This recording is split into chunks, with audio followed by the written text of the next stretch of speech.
আমাদের এলাকায় এক সময় ধান কাটার মৌসুম চলতো, যেরকম এরকম হচ্ছে আন্দোলনের মৌসুম চলতেছে। আন্দোলন যে করতেছে দেশের মাধ্যমে, এটা গরিবের জন্য খুবই ক্ষতিকর এবং কিন্তু আমরা রিস্কাওয়ালা না, সারা বাংলাদেশের মানুষের ক্ষতিকর। আমরা চাই যে অতি তাড়াতাড়ি যে কোনো একটা সরকার গঠন করে নির্বাচন দেওয়া হোক।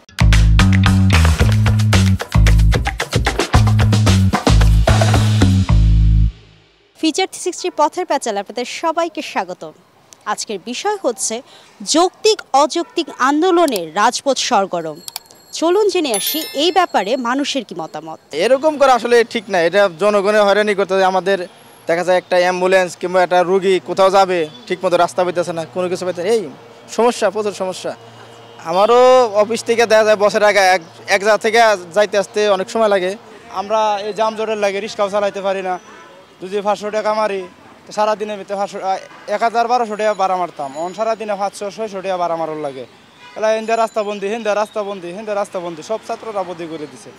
হ্যাঁ, আমরা খুব আছি বিপদে। এই যে আমরা গাড়ি ঘোড়া চলতে পারতাছি না, 10 মিনিটের জায়গা 2 ঘন্টা 3 ঘন্টা 4 ঘন্টা জায়গা, এরকম সমস্যা হলে তো আমরা কীভাবে চলবো?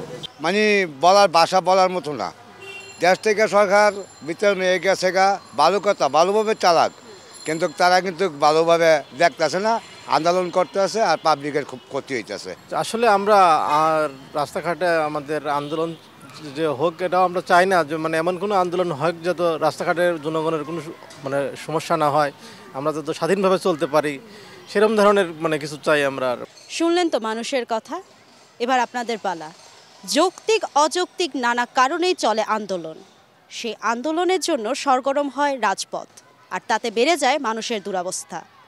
এই ব্যাপারে আপনার মূল্যবান বক্তব্যটি জানান আমাদের কমেন্ট বক্সে, আর লাইক করুন, শেয়ার করুন, সাবস্ক্রাইব করুন।